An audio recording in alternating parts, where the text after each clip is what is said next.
Hello, hello, hello. Welcome everybody to episode 18 of Sup Homeslice, the pizza shop on the corner of fantasy and betting. Going to have a very interesting show today. And let's just go ahead and get our guests right up on board. This week, we're very blessed to have Jameson, Hutchinson, and Scott Pianowski. So, gentlemen, how are you doing?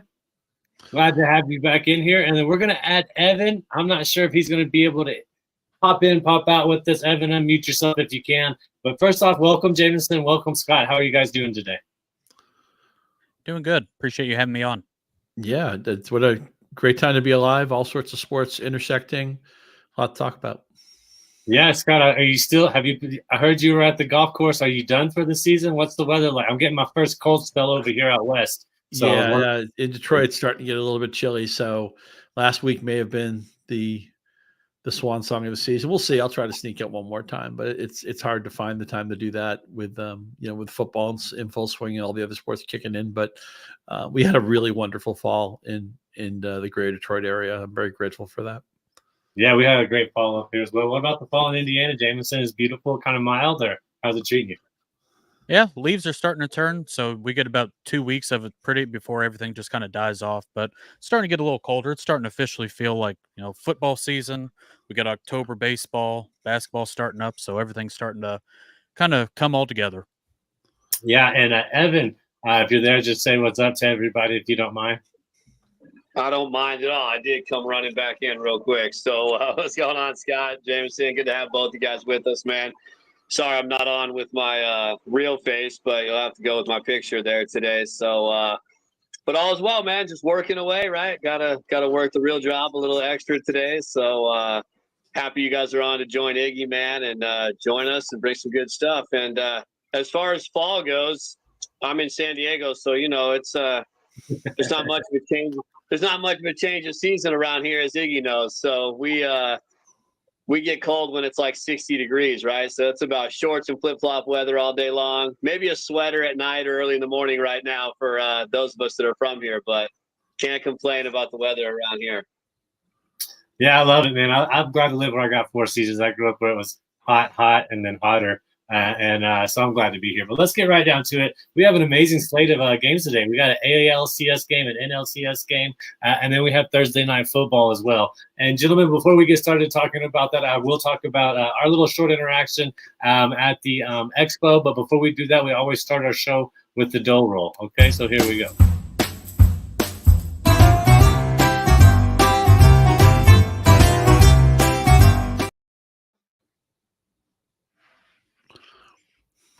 Getting me a photo of him tossing some dough. I thought that was going to be easy, but the premise of this show is, we're going to talk about pizza. We're going to find out what Scott's favorite pizza is. Is it a Detroit deep dish? And we're going to talk to Jameson and figure out what his style is. Being close to Chicago, is it pub style? Is it traditional style? We'll get to that here in a minute. Real quick, though, just a recap of last week on how we did. Great fantasy week for me. We had a pretty good week as well talking about it, and we ended up going sorry, my computer's lagging a little there. Apologize for that. But we ended up having over 6 units gain last week, which is always a great positive when you're in the betting world.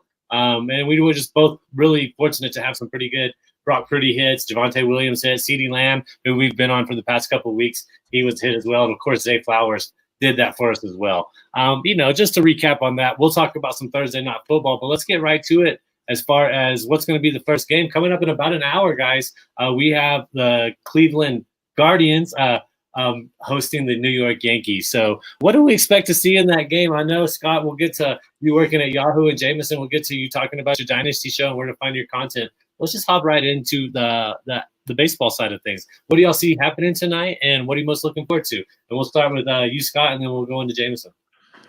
The playoffs, Joe Sheehan was talking about this in his newsletter. They had such a great start with exciting games and a bunch of lead changes. And then in the ALCS and NLCS, it's been the first team that gets ahead wins. There hasn't been a lot of production with runners in scoring position, runners on base.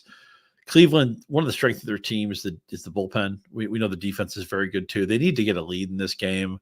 I don't think Boyd's going to last very long. He's going to be like a quasi, maybe 2 or 3, 4 innings, something like that. He won't pitch anything close to the requisite 5 to get a win. I wish they would change that rule the way baseball is structured right now. But Cleveland just needs to feel good about itself. They're down 2-0. This is a critical game. This is basically the series. The Red Sox in 2004 were the only team to ever come back from a 3-0 deficit in a baseball series. So it's life support for Cleveland. It's all hands on deck. We know the city will show up, but that momentum is only as good as getting ahead. I think it's critical. Not only does Cleveland have to win the game, but I really think they need to take a lead in this game and try to, whether it's, stealing bases, moving runners over, trying to manufacture a run. We know usually the team that out homers the opponent will win in the playoffs, but I think any way Cleveland can score, even if it's an ugly run, they just need to find a way to get a lead in this game, keep the crowd engaged, and hopefully give a lead to that bullpen.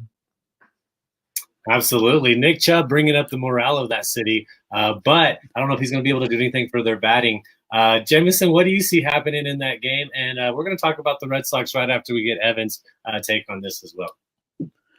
Yeah, for Cleveland, I feel even though they got through Detroit, it seems like it's been really disappointing. The offense has been very streaky this year, but they've gone into the cold spell at the worst time. Today, going up against Clark Schmidt, he's got a pretty good cutter. Cleveland Guardians have been probably the worst team in baseball against it, so I worry a little bit there. And like I said earlier, just this offense, it's been ice cold. Matthew Boyd has only pitched 6 innings so far this postseason. It seems like even though he's pitched okay, he's got a quick hook, so I worry that it ends up being a bullpen game kind of right out of the gate. And I know Cleveland's bullpen's been really good, but they got to find a way, like Scott said, to get a lead. The offense is just dead right now, and whether it's Jose Ramirez, Stephen Kwan has quietly been pretty decent, getting hits and stuff. But other than that, the rest of this offense just been not good. So they're at home. Hopefully the crowd can get them riled up, but if they just need a win, they need to hit first and then work on getting a win here. Yeah, no runners left on base. Evan, how do you see this game going? Do you see Boyd? Do you see him pitching long? Do you see Schmidt going to 5? How Scott was talking about to get a win, or do you think this is going to be bullpens for both teams? Yeah, I mean, I think what both Scott and Jameson said are pretty much nailed it on the head there. I think Schmidt has a much better chance of obviously going deeper in this game. I mean, if he can get through, the lineup the first time without much to really bother him, maybe a run and he could stay and get through maybe twice. So I could see him going 5. But Boyd, I think you're just hoping that, he gets you through the lineup at least one time. Yankees haven't hit lefties as well as righties on the year. I guess that's kind of one thing you can hang your hat on. And like Scott mentioned, and Jameson too, like, can they get a run across in the first 3 innings? Can they get some guys on base maybe in the first inning, get Ramirez up there to do some damage, build some confidence, and then get to that bullpen. But I don't think you see Boyd pitch much more than probably 3 innings. I don't think you want him facing the top of that order twice, I don't think you want him getting into Soto and Judge a second time, even if he's pitching well. That's just the style Cleveland has to play. And offensively, that's been their struggle, right? 2 years ago when they were in the playoffs, they couldn't get a run across. I think they lost every game, 1-0, 2-1. I mean, their offense just goes cold. They're already not a big offensive juggernaut to begin with. Tough spot, man, down 2-0. I think it's going to be a claw and scratch game for them again today. They have to get ahead early. If not, man, the Yankees are they're too good. They're too deep. It's going to be tough for them, man. One other thing I want to mention, I don't know if this is enough data to take anything from this, but for some reason, Clark Schmidt, and he talked about loving the pitch on the road and just he kind of feeds off that. Only 8 games started on the road, but he had a 1.39 ERA in his road game. So I don't know if just getting away from those friendly confines of Yankee Stadium, we know that balls in right center and down the line in right field can easily become cheap home runs. We've seen it in this series, right? Was it Soto hit the home run that would only be a home run in New York, but no other stadium? I don't know what his secret has been. Again, we're only talking about 8 starts, so it's a small sample. It could even be an insignificant sample. But for whatever reason, his best foot this year has come in the road games. Yeah, 1.34, that's saying something. I mean, that's, nobody's getting around and touching the plate to get back to their dugout. So, yeah, I think it's interesting. It's kind of hard for me to tell how y'all have this game going. For the sake of the pizza parlay that we're going to build, what do y'all like more? Do you like Cleveland winning? Do you like the Yankees winning? Do you like under 7 runs in this match? Do you like over 7 runs? We'll put a collective I'll ask you, Jameson, Scott, and then we'll go to Evan. For me, I would say probably. Did you say me first? You lagged. I'm sorry. Did I interrupt, Scott? Yeah. No. No. I did say first. Okay. I was going to say maybe under 7 innings.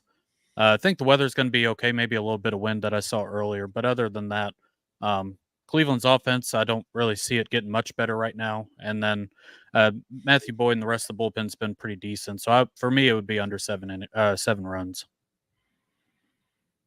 All right, Scott, any thoughts on that? Yeah, I was leaning under also, and maybe it's just because I'm a Red Sox fan and I'm just, bred to fear the Yankees and sometimes dislike them. I feel like the Yankees are going to win this game and get control of the series. I just want to see a deep series, right? Nobody wants to see a sweep or a 5-game series. I would love to see Cleveland just do whatever you can to get back to New York, even if they're down 3-2. Put some fear into the Yankees. But I'm afraid that New York is going to win this game. What's really been a key for them, we talked all season about Judge is terrific, Soto's terrific, but it's a top-heavy team. It's not a 1-9 offense the way the Yankees' offenses in the past have been. Giancarlo Stanton's been really good in the playoffs. Volpe's starting to hit again. I think Torres has actually been underrated for them this year, but it's been more of a lineup that turns over, a lineup that doesn't need their 2 best stars to carry everything constantly. It felt like if Soto and Judge didn't hit, they wouldn't win during the season. Of course, Judge has a monster year, probably going to be the MVP. I think Bobby Witt deserves to get more recognition than he'll probably get, but I think Judge is going to be close to unanimous as that AL MVP because I feel better about the way the Yankee support hitters are performing right now. I think the Yankees are going to win something like 4-2.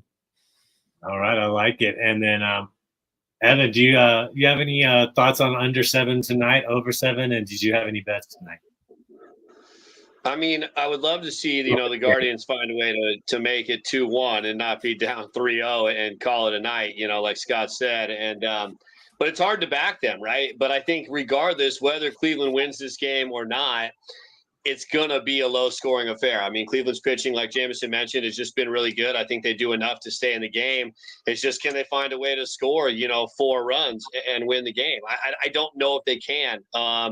But I don't really want to take the Yankees. And maybe that's more of just the desire of it not going 3-0 because I do lean, I'm a little more confident in the Yankees to win this game. But like I said, with the way Cleveland's hit, with Boyd on the hill tonight and a left-hander and Cleveland's bullpen, I feel pretty good about the under in this one. I don't have any official plays that I actually put on this, but if I was going to pick one, I think I got to go the under in this one too. I don't see Cleveland putting up a lot of runs. And even if the Yankees find a way to, score 5, I wouldn't be shocked if the Guardians only have 2. I will just mention, too, I mean, Scott talked about the order, man, and you've noticed in these playoffs, like the Yankees and the Dodgers both, when the rest of that lineup hits, they are tough teams to stop, man. I mean, you saw Shohei last night. I know we'll get into the Dodgers, hit that 3-run homer. You cannot let the bottom guys in these orders get on base and turn that lineup over because when you do, man, that's when these teams are just really good. So if Cleveland can avoid that, man, and find a way to get a couple runs, maybe they get a win. But I go the under. Yeah, so we placed the under on there. And before we go talking about NLCS, Dodgers at Mets, I do want to say, I met both Scott and Jameson at the Expo a few years ago. And then, it's kind of organic sometimes when you're hanging out after the dinner or at the end of the night. And we ended up finding ourselves around the fireplace. And, man, I got to be a fly on a baseball conversation at the Fantasy Football Expo between Scott and Jameson. And we just talked about those Red Sox coming back 3-0. They shared some personal stories involved with the Red Sox. And one thing Scott said to me is there's not real baseball is able to break through a family connection more than any other sport. Comparative to the big four, so to speak. And I think that holds true because I had memories not even being a Red Sox fan of that era and watching it with my grandmother and kind of being the last time we got to watch a series together. I just want to say I was thankful for that moment. And I just found it pretty interesting that, we were at the Expo and there was just so much baseball talk going on in August. It's not even, the division races aren't even, Detroit was out of it at that point, but there was still time for them to come back. And I just want to say, did y'all have any thoughts that y'all like to add about baseball or just, in general that night talking baseball before we go take a look at the NLCS? Yeah, I probably that was such a fun night talking sports, and there was a lot of baseball talk, as you mentioned. Drew Davenport was also part of that conversation, one of my best friends who I've gotten to know really well at the Expo. So for me, I mentioned in passing the Red Sox beating the Yankees in 2004 when they fell behind 3-0. Game 4 of that series, it was a Sunday. It was the same day the Patriots had beaten the Seahawks and set some record for most consecutive regular season wins. I went to see my grandfather, who was in his 90s, in the hospital, still have a very alert mind, but his body was failing him. And he's a huge baseball fan, goes back to Ted Williams and Johnny Pesky, and even guys before that. He'd seen every Red Sox story of about a century. And we watched the beginning of Game 4. We just both wanted Red Sox not to get swept, not to be embarrassed. We saw 6 innings of competitive baseball, had an amazingly just a conversation all over the map, a lot of sports, but just a lot of life, a lot of me, telling him how I felt about him. It wasn't spoken, but I was kind of understanding that it may be the last time I see him. After about 6 innings, the nurses said to me, he really needs to get some rest. Said goodbye to him. I said everything I needed to say to my grandfather, who was an incredible man, Albert Maraska. And of course, later that night, the Red Sox, Dave Roberts steals the base in the 9th inning. They force extras. They win that game. They win another nail biter extra inning game in the 5th game the next night. And they, of course, win the series. They sweep St. Louis in the World Series. My grandfather passes away the next January. And so it's I know there's been books, there's been blogs and books and stories and songs written about, yeah, they won it for my grandmother, my grandfather, my uncle, my father, my whoever it was, just somebody, my first coach, my first teacher, all this stuff. It just, the Red Sox, I think more than any other team in baseball, it's a community, it's a family. You're born with it. It's a chip they just embed in your heart, and you live and you struggle with it. And sometimes you wonder why you even put up with it. The year before, when they had lost in Game 7 to the ALCS, where Grady Little mismanaged the bullpen. Pedro Martinez talked his way into staying into a game where he had no gas left and all that stuff. For the first time, I questioned, why am I a Red Sox fan? And I'd lived through 78. I'd lived through 86, which wasn't really all that bad because they really shouldn't have beaten the Angels to begin with. And even if Buckner makes that play against Mookie Wilson, the game was tied. But very long-winded answer just to say that I love all sports. But baseball is more about family and more about lineage and more about history. The stats are more important in baseball than they are in any other sport. I would dare somebody, we're all diehard football fans, but I would dare somebody to say right now, to the number, how many passing yards does Tom Brady have in his career? I don't know what the answer to that is. I know about how many touchdown passes Peyton Manning has, but I don't know the exact number. But I know how many home runs Willie Mays hit. I know how many hits Pete Rose had, or Ty Cobb had, or Stan Musial's batting average, or stuff like that. It's just a history, a family legacy and lineage to baseball that no other sport can match. I agree, Scott. That was very well said. And yeah, also records that'll never be broken, such as Cy Young, most complete games. Nobody's even going to whip that. Jameson, anything you want to say about that night, or just in baseball in general, before we ask Kathleen and go to NLCS?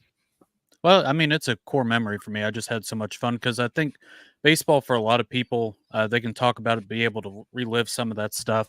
For me, postseason baseball, I think, is the best out of all the sports. I know, like, a game winner in the NCAA tournament's awesome. Chiefs Bengals in the AFC Championship, that's a big game. But I just think the big moments, the crowd standing up, just the energy in these stadiums. For me, 2013 ALCS, David Ortiz hits a grand slam off Benoit.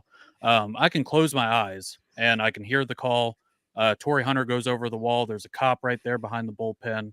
It just, the Boston Strong with Boston bombings, that Boston Red Sox team just seemed kind of from the get-go. It was, I don't want to say destiny, so to speak, but I mean, they played the best. They were the best baseball team all year long. And just moments for me stick out in baseball more than they do. And all, like in football, I can remember every loss and all that stuff, but the baseball moments stick out for me the most. And, for me, it's the 2013. For Scott, it'd be the 04 Red Sox, just stuff like that. And just, I love October baseball. I don't think there's anything like it. The only thing missing, I think, this year is Joe Buck. Joe Buck not calling the games on Fox. Kind of, that's a memory for me, always hearing him on the call. So it's a little bit different, but just love it. I don't think there's anything better than postseason baseball. I love that Jameson mentioned that David Ortiz grand slam against Benoit, and specifically the way that play ended, where Torrey Hunter is trying to make a catch. He goes over the wall. The cop throws his hands up in victory. It's just a perfect juxtaposition of their two bodies. Hunter gallant in defeat, but he's not going to make the catch. The cop has his hands up. And you just think of the most famous sports photos of all time. Bobby Orr shooting through the air after the goal to clinch the Stanley Cup, or that famous Muhammad Ali photo after he's knocked, I think it was Joe Louis, to the canvas. And Ali's got that photo that was on every probably American newspaper the next morning. right? The U.S. Olympic team being the Soviet Union in 1980, that celebration shot that was on Sports Illustrated. Everybody can think of that. I would argue that Hunter and the Boston Cop photo might be the most poignant and the most easily remembered sports photo of the last 20 years. Yeah, it is an amazing moment. And then I know Evan, the same story is going to be true for him. He's been playing in an NL only, fantasy baseball league for over 2 decades. He's like me in our mid-30s, so most of his life can revolve around baseball. But Evan, go ahead. Anything you'd like to say about baseball or any memories specifically? Yeah, I mean, I think they mentioned, the memories that stick out, right? Like I've been to plenty of other events. I had season tickets to the Chargers when they had, LT and Gates on that great, 6-7 year run and had playoff games at home and won a ton of home games. But like none of those stick out like, 1998, man, being 12 years old. And obviously San Diego, we don't have a championship. The Padres haven't had a ton of great years, but being 12 years old, I wasn't around in '84, right? So that was the first time I saw the city really just get behind this Padre group that was just caught fire, right? And beat a great Braves team and was able to go to the NLCS at 12 years old with my brother. And like, I'll never forget that moment, right? And even 2022 when we got the Dodgers, right? Cronenworth with the big hit in the 7th inning off of Vesia, for the Padres to take control of that game and that series, like being out with friends at the restaurant when, Musgrove was dealing against the Mets. Like there's just those thoughts, like, the edge of your seat in baseball too. I mean, like for the most part, like one pitch can change the game, especially in October, man, that like, it's just, there's nothing like it. I agree that, I mean, everything else is great. And I'm a diehard, football, basketball guy, that, Iggy, but baseball just, there's something special about it, man. And I think Scott mentioned the family, the legacies, the history, the tradition. It has that feel to it, man, especially in October. And one little fun fact that Scott and Jameson should appreciate, Dave Roberts, I went to the same high school that Dave Roberts attended. So a little bit of info for you there. And I still live about a mile away from there. So that's kind of cool.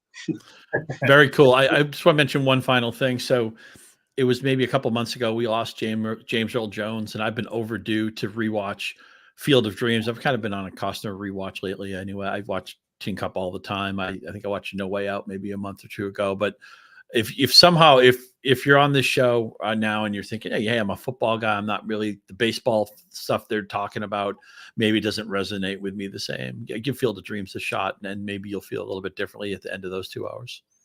Yeah, definitely one of the greatest movies. I can recall that of my youth. Actually watching that with my family. So as you speak about it, good point, Scott. Let's go ahead and get right into it, Scott. We got the NLCS. We got Yamamoto versus Quintana, who Evan said before the show he thought Quintana would burn out, but he just keeps on pitching. Another 7 runs predicted in this one. The Dodgers slight favorites on the road to go up 3-1. But what are your thoughts on this NLCS? Do you foresee anything drastic? Do you think the Dodgers kind of keep that momentum from last night and that absolute pummeling? Our guy Adam Ronis was at that Mets game. I feel terrible for him, but what do you see going on tonight?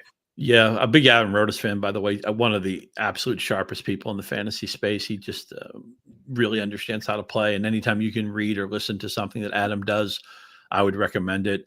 If I'm lucky we didn't talk yesterday, because I would have been pounding the table saying you get a fade Walker Buehler, you get a Met props. Now, Buehler, how many outs will he record? That prop actually came in, but somehow, even though Buehler was in trouble every inning, the Mets couldn't score off him. I know the strike zone was kind of friendly for the pitchers, and also the games. My one beef with October baseball, I wish they would play more day games. I hate when the games are at night and it's cold enough that I feel like that has something to do with the offenses maybe struggling, and maybe that was a part of the story last night. It may be a part of the story on Thursday night, but the Mets hitting 179 in this series, that's not going to, even with a depressed run environment in the playoffs, you're not seeing the number 4 and number 5 starters. The bullpens are maybe used a little bit more proactively. These are the best teams in baseball.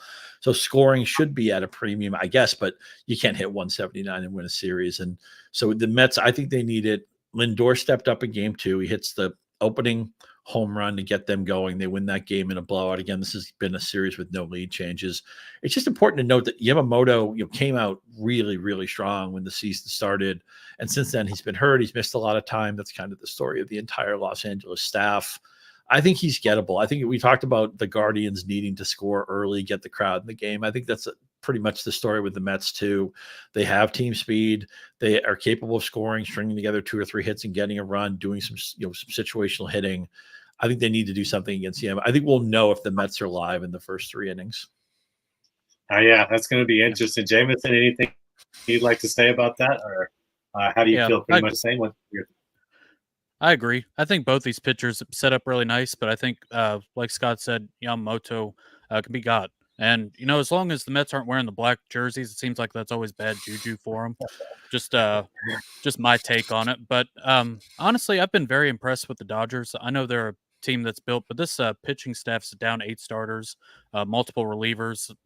Flaherty, Buehler, and Yamamoto has all gotten it done. I kind of worry. I don't want to predict just yet them going to the World Series, but if they go deep in the World Series, I'm curious to see how long the pitching kind of holds up. But so far, it's been good, especially the bullpen too. But just these games so far, the Dodgers and the Mets has just been lopsided. All I'm asking for tonight is just a competitive game. That's all from either team. That's all I'd ask for. One other thing I want to say that's fascinating to me is even though nobody's scoring in this series, the Dodgers have walked 14 batters in the 3 games against 27 strikeouts. If you had a free agent fantasy baseball pitcher with 27 strikeouts and 14 walks, you wouldn't want to pick them up.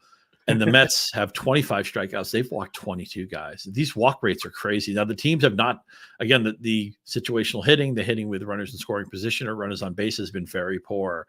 But that's something that's got to give. I think tonight I have a feeling, this is more hunch than database, but I have a feeling tonight we'll see some of those hits come through and this game will actually go over. Again, because I'm not completely sold on what Yamamoto may be. He may not be the same guy that we saw earlier in the season.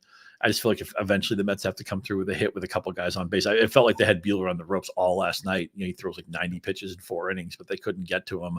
I do think they're going to score first in this game. I do think they're going to score early in this game, but I think we'll finally see maybe a 5-4 or a 6-5 game in a series that's been mostly about shutouts. Hey, so what you're saying is the over. Jameson, are you okay to add that to our pizza parlay, or do you have another thing? Yeah, I'm okay with that. I'm going to kind of lean to the Mets. I think this is, hate to say it's a game that they need, but I know the offense kind of hasn't, it's kind of iffy, but I mean, the Mets offense has been good, especially second half of the year. I know Pete Alonso kind of needs to show up. Francisco Lindor's been good, and especially in big spots. And I know they've had a lot of comeback from behind wins, but I just think that this pitching staff for the Dodgers, I don't think can hold up necessarily forever. And this would be the night at home to kind of take care of that. Like Scott said, they got close 2 nights ago. And I just think about time for the offense for the Mets to break through in this series. Yeah, and I just want to say thank everybody for joining. We had 100 guests. We're going to probably extend the show just a little bit so we can talk about Thursday Night Football. But I do want to say if you got any comments, get them in there, and we'll get them uploaded. If you have any questions for Scott, any questions for Jameson, please get them in there, and we'll answer those as well. So, yeah, we got over the 7. I guess I'm leaning the same way you guys are because I took a bet over 1.5 ERA for Yamamoto. And I think if he sticks around 4, if he leaves some on base and, they relieve him, maybe they'll get another, double, get that run in and get 2 runs in, so to speak. So we're all kind of thinking the same thing there. But let's get to the sport that brings us together, for this time of the year, fantasy football. Scott, I did see one of your articles on players you should be wary of going the rest of the season. And you had the article over at Yahoo. Why don't we just tell everybody where to find our work real quick, and then we'll dive into this Thursday Night Football game. So, Scott, please tell people where to find your work, and then Jameson, you, and then we'll go right into Thursday Night Football, Broncos at Saints. Yeah, probably the easiest way to keep up with me is on X Twitter, Scott_Pianowski, where I link to pretty much all my content, or my author page. Just search Scott Pianowski Yahoo, and you'll come to a nice rundown of all the stuff that I've written recently. So I still spend a lot of time on social media, so it's easy to get me on Twitter if you want to talk about whatever, sports, music, movies, doesn't really matter. All right, I love it. Jameson, what about you, sir? Over on the Twitter machine at Jameson Rules, do some work for IDP Plus, do Dynasty podcast here in an hour with Joseph Harlow and JJ Wenner. Sunday mornings do DFS show, going over lineups, all that good stuff. So most of my stuff, just like Scott, just on Twitter and pretty easily accessible. Yeah, I got a DFS going tonight, guys. I hopped on the 37.5 as soon as it came out. Living here in Colorado, I've been watching this offense for a few weeks now. I don't have a whole lot of a faith in improvement, even with the Sean Payton narrative. Revenge game coming back. It's interesting. You go from the highest NFL city at 5,280 feet to the lowest one below sea level in New Orleans. I don't know if that has an effect on anything. Just to being a geographic nerd that I am, I find that to be interesting. But yeah, we got a slight favor on the Broncos, 2.5-point spread. We got 2 rookie quarterbacks. Scott, Spencer Rattler, Bo Nix. Bo Nix, I think he's living up to what he was supposed to. I think there was a mixed bag of reactions with people talking about him. And I think he is everything Denver's been looking for. Let's be honest. They mortgaged their future to bring in all those stars to help the Broncos go to those 2 Super Bowls. So they had to pay the price on that. But I think Bo Nix may be the answer. Either way, I'm looking at their rushing yards. Bo Nix has had 4 attempts at 24.5. Spencer Rattler's at 20.5 yards. Let's go with you first, Jameson. What do you see happening in this game from a fantasy perspective? Is there any offensive player that you're like, yeah, that's my guy this week on this game? I'll roll with him. I think it's pretty tough. I think you could maybe make the case if you were in desperate need for Bo Nix just because of his rushing. But outside of that, Broncos defense looks very nice. Multiple injuries on the offensive line. Spencer Rattler did some nice stuff at South Carolina, even behind a really banged offensive line, which is kind of similar. But at the same time, no Olave, no Rashid Shaheed, no Taysom Hill. Juwan Johnson, if you're in desperate need of a flyer at tight end, probably wouldn't hurt any. But, I mean, as far as this is a game tonight, if you have a family, I mean, this is a game you can kind of take off and go hang out with your family, and you won't miss much probably. Are you saying Keandre Miller's not a weapon, sir? Scott, over to you. How do you see going tonight? Is there any offensive people that you're like, yeah, you can put this guy in your lineup and not worry about it? Well, I don't know if you can do it without worrying about it, but I ended up the high man on Bub Means. It's felt like in a lot of fab bidding the last couple of days. And we just got the news today that Shaheed's out for the year. What a shame. What a breakout season he's having. We know Olave's had a difficult year and he's not going to play tonight.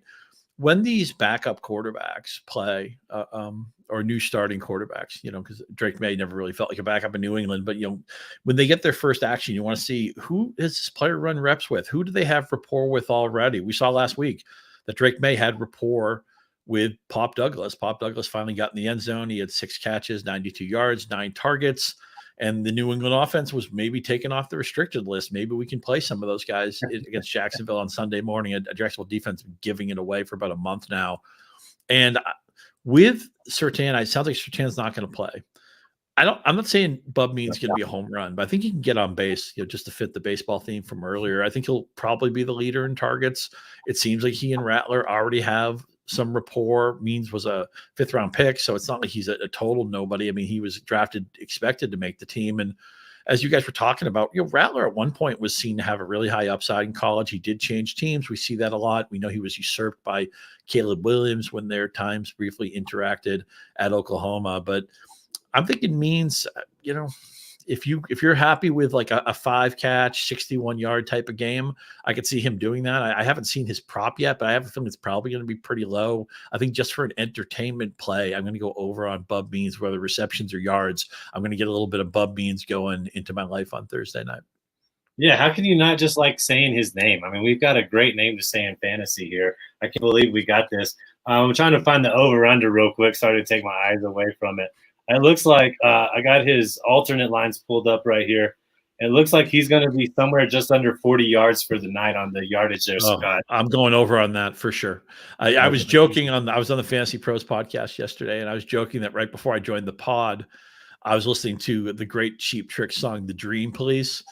And during that show, I was saying, because I had all these mean shares, I was saying, I guess I'm the head of the means police. So maybe it lives inside of my head. Maybe they come to me in my bed. I don't know what it is, but Bub Means.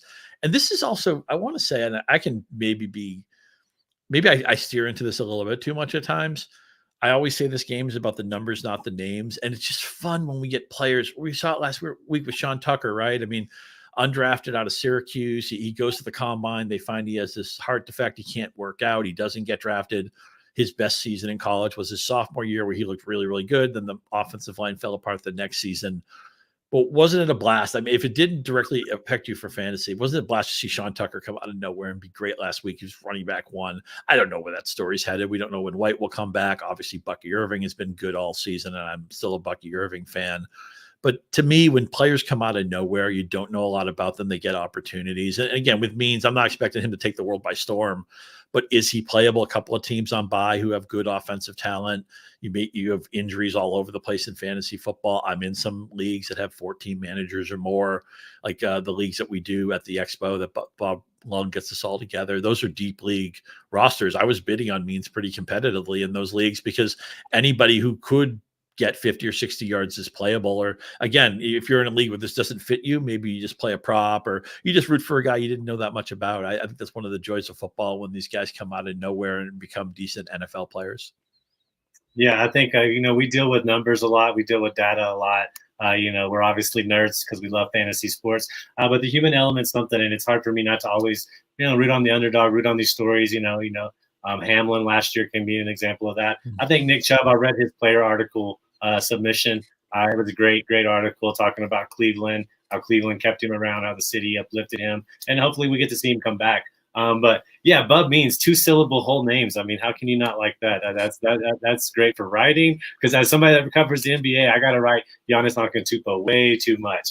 So Bub Means is greatly appreciated. The great thing about the NBA is so many players are recognizable by one name that you can kind of cheat if you want to. Well, I'm trying to be professional with my writing, Scott. For sure, I appreciate. You want to follow the AP style. I appreciate that.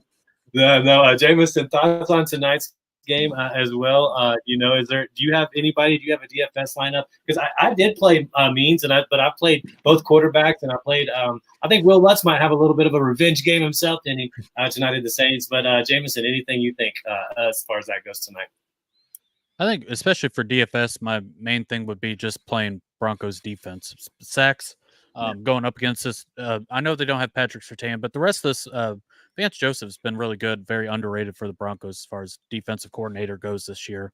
And I just, it's not that I don't think bad of Spencer Rattler. I mean, he just has nobody outside Bub Means, obviously, and a little bit of Juwan Johnson. Alvin Kamara, I thought I saw earlier, and don't quote me on it, his rushing and passing yards were at like 80. I would probably go under. I don't think he could probably rush for a whole lot, and unless he gets a bunch of dump offs. But I'm going to lean to the Broncos. I got them, I believe, at -3 earlier. I hit that one, and then I'm going to stay away from the over under, especially if the Broncos get like a defensive touchdown. Things get wonky. We just saw last week against the Buccaneers.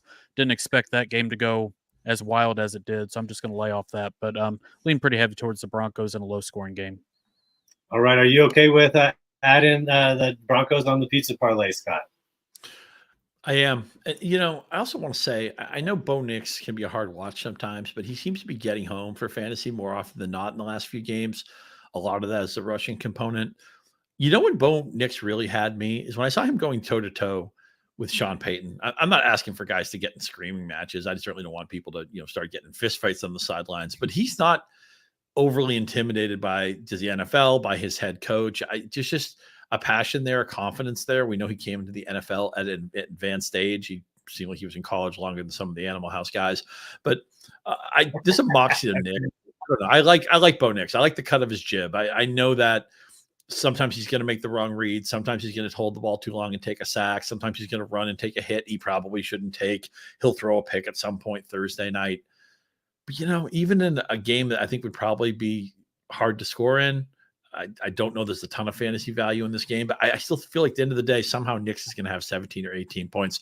I hope in a start one quarterback league, you're better served. He's obviously more of a super flex guy right now, but I think we're talking so much about Jaden Daniels looks fantastic, and Caleb Williams has started to pick up his play. And I was talking about Drake May earlier.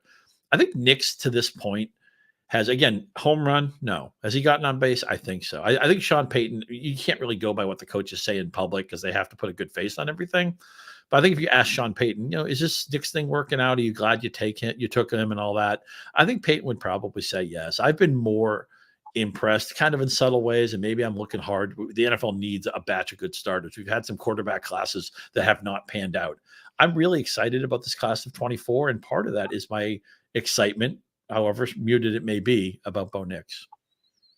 Yeah, like I said, being in Colorado, somebody's watching Broncos film, I I think there's a lot to improve on, but he's steadily improved each week, and he's got a great master to help him go along there. So I want to repeat, we put together the pizza parlay. Guess what? Comes in at plus 508. Those are great odds. I put half a unit on it. We got under 7 in the Yankees Guardians, over 7 in the Dodgers Mets, and Broncos winning with the half a unit. To bring it back to baseball in the Animal House you talk about, Scott, I went to so many Rangers games growing up when I could bring a Dr. Pepper can, and it was like $4 or $5 for me to go watch the Rangers habitually lose. That was what they were doing back then. And this was in, the no indoor stadium, but they would always play the Animal House when we were losing and needed a rally. And it was it over when the Germans bombed Pearl Harbor? And I don't even, some people that may go over some people's head today. I don't know, but it always gave me a good laugh when we were down 3 or 4 runs. One of the all-time rewatchable classics. I've lost track of how many times I've seen that. The great National Lampoon's Animal House, and just Belushi in almost a silent role. And I love Pete Riegert, you may know from The Sopranos, who's the second guy in command, Boone, and Eric Stratton, the Rush chairman. Damn glad to meet you. I only went to one Rangers game outside Arlington, ballpark at Arlington, Arlington Stadium, whatever they were calling it at the time. Beautiful ballpark, but it was a night game in August. I was actually there for the Scrabble Nationals back when I was a quasi-competitive Scrabble player.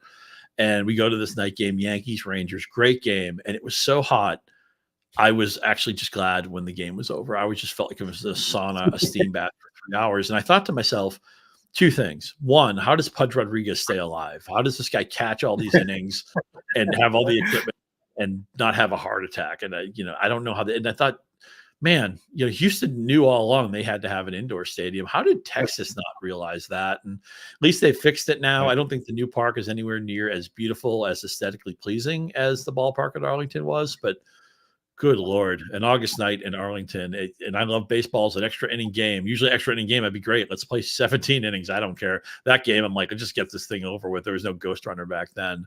Exciting game. And I said, okay, I'm just going to go home and drink about 10 tubs of Gatorade.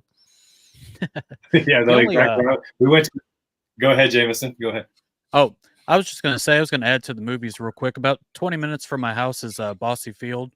If you've ever seen A League of Their Own, they played the championship game there. So it's right there with Wrigley and Fenway as the oldest ballpark still being in use. So just a kind of fun fact for anybody who hasn't seen it. It's an older movie, but a fun one about baseball too. And that would have been where Pete Rose, first started playing. The late Pete Rose, who died a few weeks ago, his career would have started at Crosley Field before they built Riverfront Stadium. In fact, I think Riverfront Stadium was still a new stadium when they hosted the All-Star game in 1970. When Rose famously he has Roy Fossey over for dinner the night before, and then he dump trucks Roy Fossey at the goal line, or at the home plate, as it were. For Pete Rose, it felt like a goal line. He was really a football player in a baseball player's uniform, but just one of the signature moments of Pete's career. And I always thought it was strange when Pete Rose's hitting streak got ended in 1978. And he's like, oh yeah, those Braves pitchers, they pitched me like it was the 7th game of the World Series, challenged me with a fastball. I thought to myself, Pete, you've played every second of your life like it's the 7th game of the World Series. How can you be mad about somebody giving you the same type of opposition, in the way that you played? Obviously, Pete Rose was a complicated guy, and he wasn't always the best guy off the field. Is a legacy that has a lot of different layers to it. But again, I talked about sports photos and things you can close your eyes and you can just picture, right? Who can't picture Pete Rose sliding head first with the hair, flowing back? He looked like, I think the 70s sports guy said once, he looked like a dog with his head out the window, right? That looked like Pete Rose. And, you have to judge the art sometimes and the artist separately. The artist, I don't know how I feel about, but I never felt cheated by Pete Rose as a baseball player. Yeah. That's Charlie Hutchinson. You could flying through the air, hair back, coming into home plate, iconic image. Go ahead, Jameson.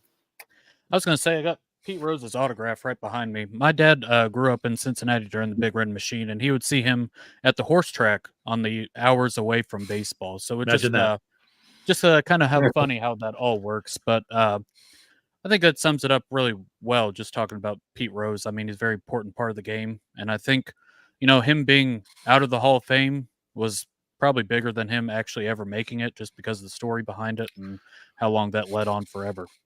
I wish Pete had just realized that.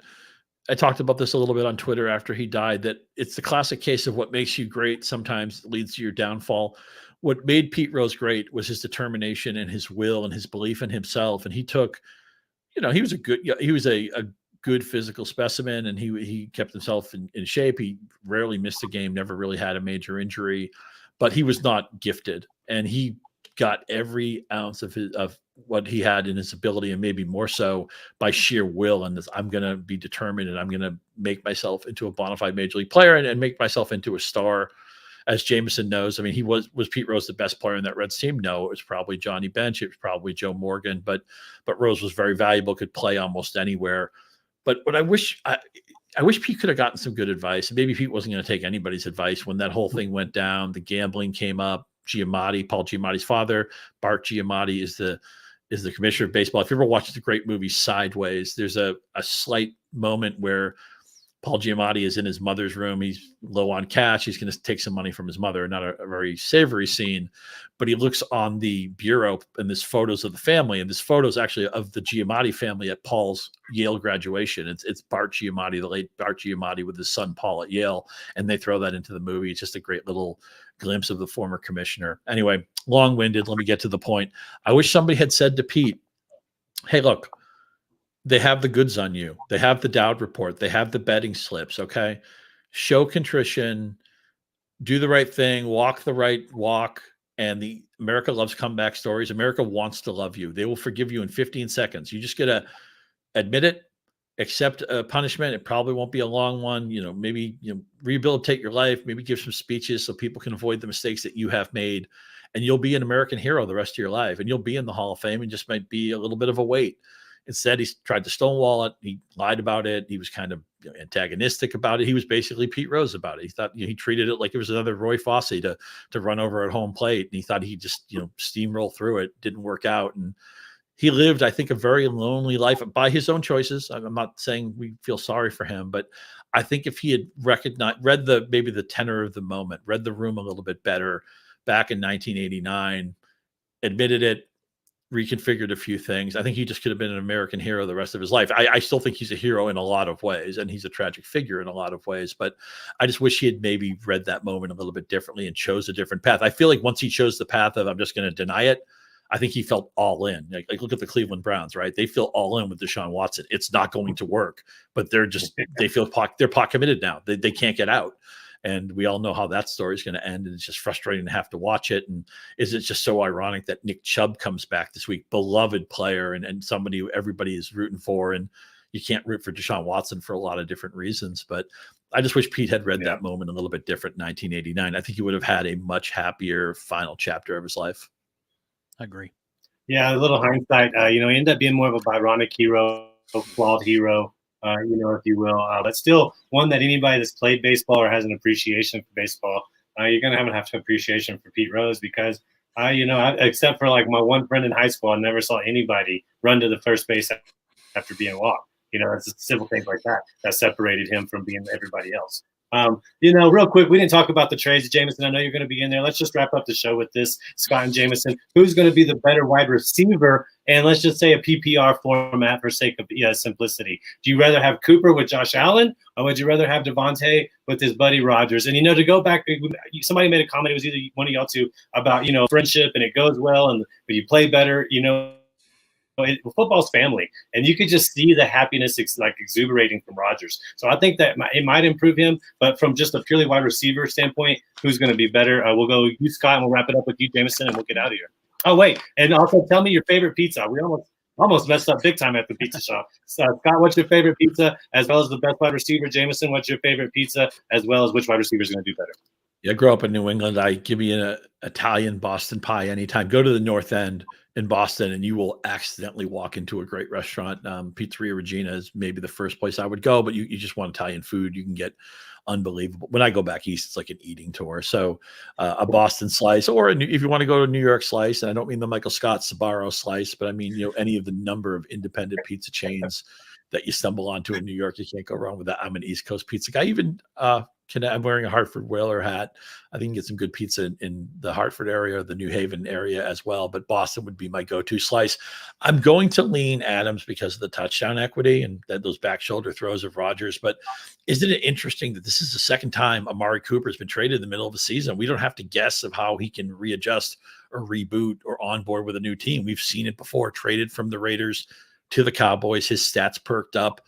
And what fantasy managers can feel good about is both of these teams were stuck on offenses that were shipwrecked. You felt like the game was over before it was even kicked off. You're playing with poor quarterbacks. You're not going to the playoffs. I realize the Jets have work to do at 2-4. Buffalo's in a better spot, of course, after winning Monday night. But they both basically died and gone to heaven. Now they're with an offense where they have a better chance. They have a better quarterback. And just that puts a bounce in your step. Look at what Jazz Chisholm did when he's traded from Miami. They're kind of in purgatory. He goes to the Yankees. Judge takes him under his wing. So I think both players will see a perk up in their production. I'm going to lean, even though I think Cooper is probably a better receiver for a team, all else equal, because of the Adams and Rodgers connection. I think the touchdown equity will give me a slight preference to Adams. But again, fantasy managers won with both of these trades, and I hope we see some more of them before the deadline comes. Yeah, somebody tried to get for the past 2 weeks tried to get Russ Amari with me, Amari Cooper, and I've held on to him, so I'm really happy about that. And then Scott, you did say the Italian Thanksgiving, man. I've almost got my wife on board. We're just going to make a tour of Italy. I said, well, we're not doing it Thanksgiving. Let's do it a couple of days before Thanksgiving when your family comes up. Jameson, favorite pizza and yeah, favorite pizza, and then which wide receiver do you think is going to fare better? I've lived a lot of different places. I've lived in Chicago twice. I feel like this is a cop-out answer, but deep dish is pretty good. Can't go wrong with Giordano's there. So as far as wide receivers go, I'm going to lean Amari Cooper. As much as Devontae Adams works really well in New York, I'm still worried about the offensive line. Aaron Rodgers still hasn't thrown for 300 yards a game. I know it's a little different. Breece Hall got more work last week than he has, basically the entire year. So I just worry about kind of the volume there. And as far as the Buffalo goes, they've been able to run the ball really well. Offensive line is finally starting to maul people. That's been a problem for them the last couple of years, and kind of a reason they kind of got soft in the playoffs. The reason why they've had some of the losses, I feel like. But I think Amari Cooper helps open up the rest of the wide receivers. I know they don't have any superstars in Buffalo right now, but Dalton Kincaid, I think he could get there. Keon Coleman, I wish he'd play his natural position. I feel like he's been playing a little bit out of position at the moment. Curtis Samuel, he's okay, but I just think Amari Cooper will help the offense through the air a little bit, and I think he's probably a little more fantasy viable. Like I said, touchdown equity means a lot, so I understand the Devontae Adams portion there, but I'm going to lean Amari Cooper. Yeah, both great answers. I think we can't go wrong with either. Hey, I want to say both of you, thank you for joining. Once again, you can find both of these guys at Scott_Pianowski, just like you spell it over on the X. And then Jameson is at Jameson Rules with the Z on the end. Make sure you go follow these guys. You can also find Scott's work over at Yahoo. Like you said, the IDP plus guys for Jameson as well. Hey, thank y'all both for joining me, man. This was way more fun than it was like anything like running a show. And I appreciate y'all both being here. And I hope y'all have a wonderful day enjoying the MLB as well as the NFL tonight. I know we probably both have writing or synopsis to do, but we still get to enjoy it on the way. So thank you both for being here. Thank you for watching. If you have any comments or post comments, put them in. We'll try to answer them for your lineup tonight. As always, bet smart, be lucky, and we'll see you next week here at the Corner of Fantasy and Bet.